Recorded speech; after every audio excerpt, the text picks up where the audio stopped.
Mas Adhi, what do you think about teacher nowadays? I think teachers nowadays are very busy. Teachers nowadays are facing the challenge of digitalization. My personal opinion is that nowadays it's really hard to find teacher who really passionate with their job. I think that there are lots of teachers nowadays who consider teaching as a way to earn money. Yes, because I think that teachers need to have a passion in teaching, because teaching is not just about an obligation, but Yes, right. yes, it is. We need to build the students' character. This is the most important thing. I think teachers nowadays are very busy looking for money than educating the students.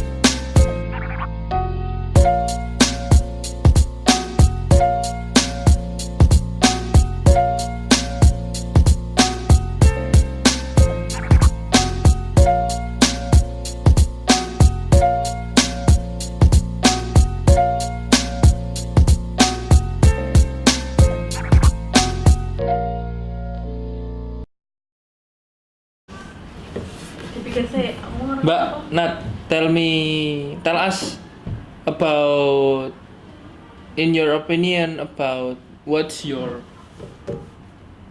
kind of teaching practicum or your teaching experience. My teaching experience. What is the most important in teaching? I think it's this is the most meaningful moment during my ELT practicum.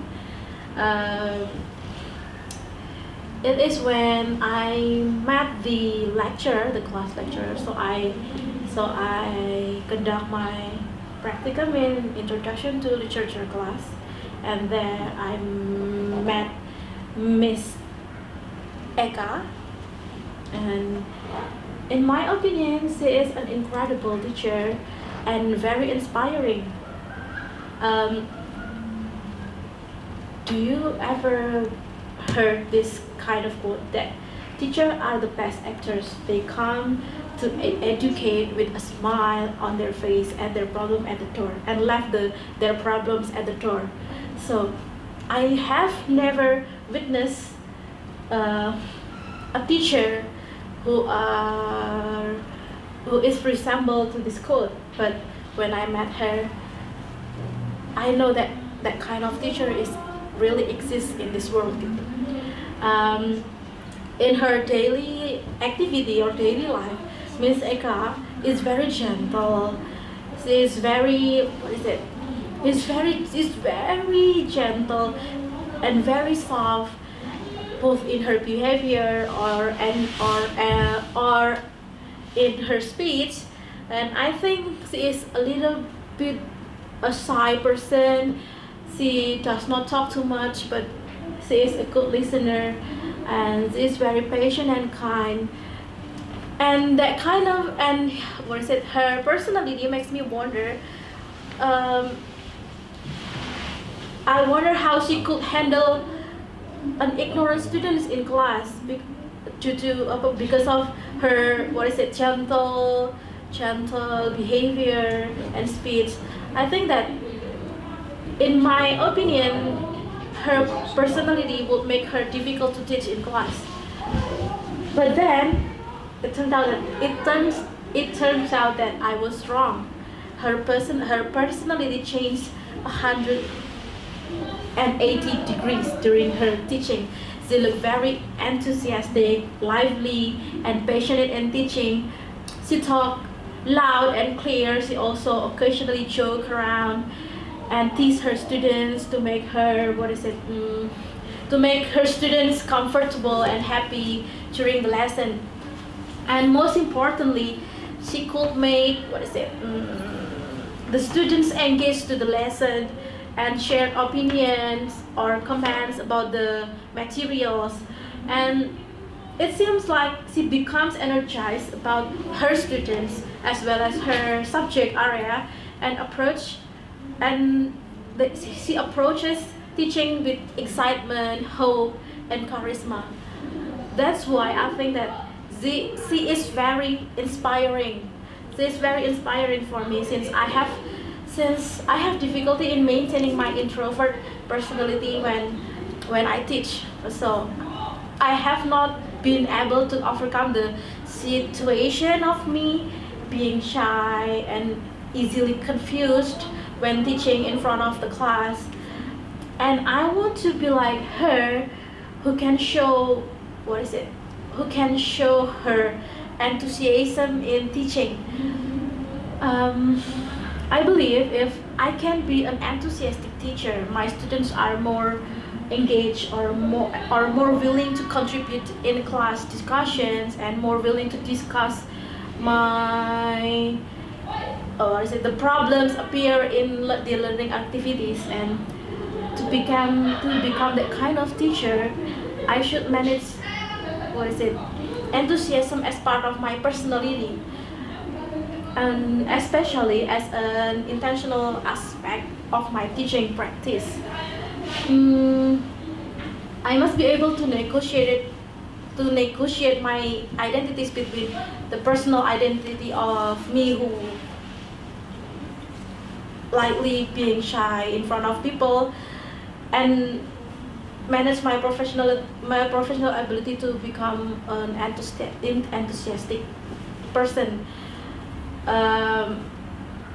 so that my students are more engaged and more willing to contribute in the learning activity. So I think that's more or less the most interesting experience that I learned from the ELT practicum.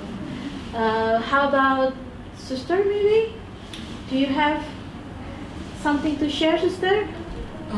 Actually, during my teaching practicum, one of the teaching learning strategies that I interested most is cooperative learning. As I know, my students are heterogeneous.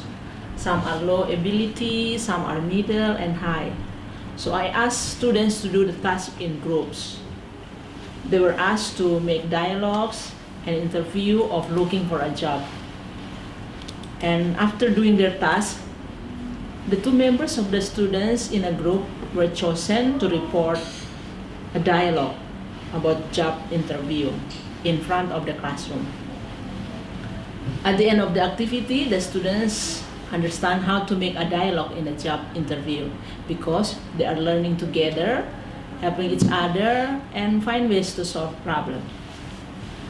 According to Marzano in the book Classroom Instruction That Works, cooperative learning may be the most flexible and powerful since it helps narrow gap between students' different abilities.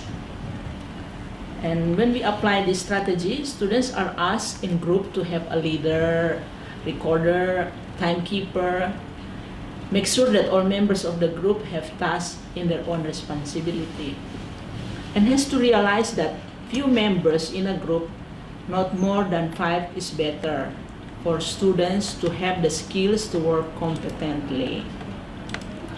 It works best when applied consistently and systematically.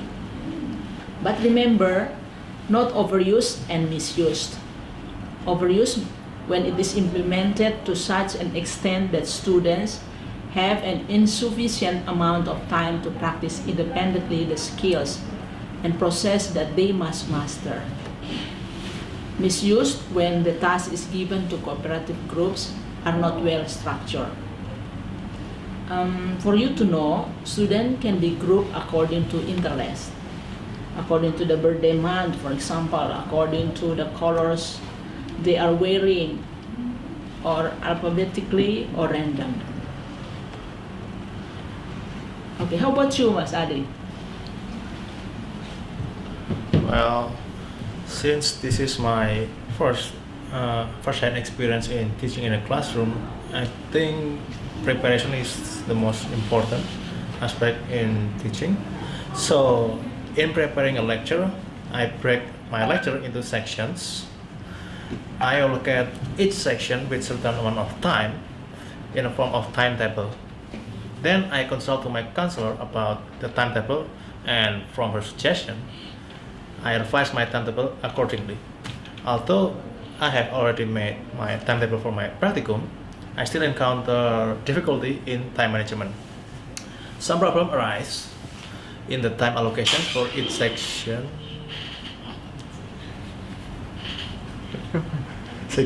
Sometimes I made a mistake in the time allocation because I overestimate or underestimate the time I need to explain the lesson and the time student needs to finish their assignment.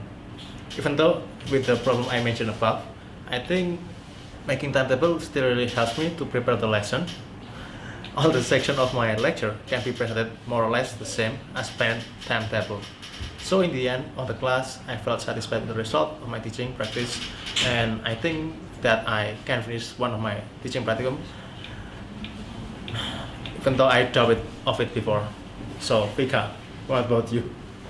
So I've experienced teaching in one of the classes in English Language Education study program.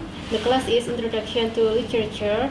So the teacher and the lecturer was Pak Heru. I think that he is a very inspiring person because he always give motivation, and also he always relates the material with our daily life, and also he's very funny, so the class will be fun and not boring. So what I have learned from his class is to assess the students, especially in my class is assessing speaking. So I have taught 3 times. In the first time I observed the students, I facilitated them to make presentation about intrinsic elements in literary work.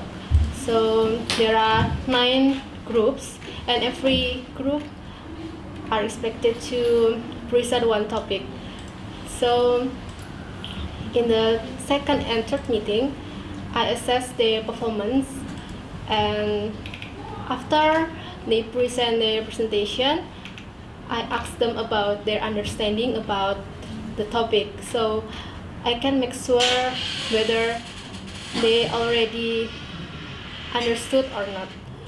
And then after that, I also make like a rubric. So when I assess the students, I make 5 criteria like grammar, pronunciation, fluency, content, and also clarity. So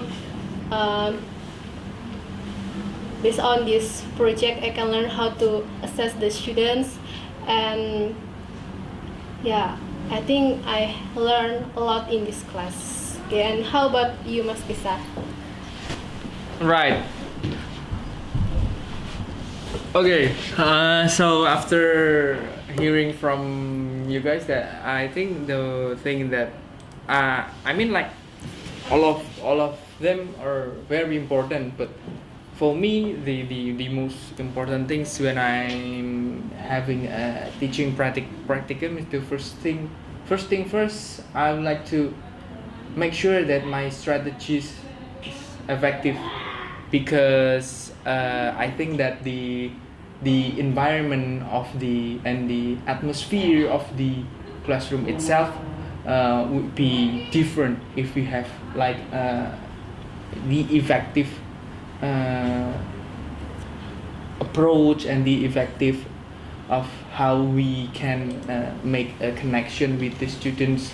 So not only like, hey, good morning students, today we will learn about blah blah blah, and then so on, giving exercise, and then the class is over, and then see you later, and then do the the continuous boring thing like that. Then the first thing that I learned when I had a teaching practicum experience is actually the how to manage and how to make the like the students not bored with us as a teacher, and yeah, actually to make them wanted to learn more and not become bored in class.